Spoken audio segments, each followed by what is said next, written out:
1-minute revision of the topic Deferred Revenue Expenditure. The word deferred, it means holding something back for a later time or postpone into the future. Deferred revenue expenditure itself is a revenue generating expense. It means that although the expense is incurred right now, but the benefits are derived in the future. Some of the examples of deferred revenue expenditure are advertisement expenses, preliminary expenses, large repairs, and more.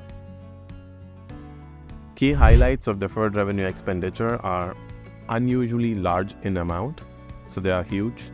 They're not fully written off in the year that they are incurred. Instead, they are spread over the life of the benefit they would provide. Part of the deferred revenue expenditure that belongs to the current period is charged in the income statement, which is then reduced from the total expense amount. However, the remaining balance after reduction sits on the balance sheet as an asset.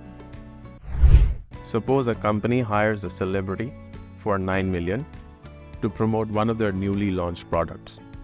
Now, the company estimates that the benefits of such promotion should last for about 3 years. So this expense would not immediately be put in the income statement.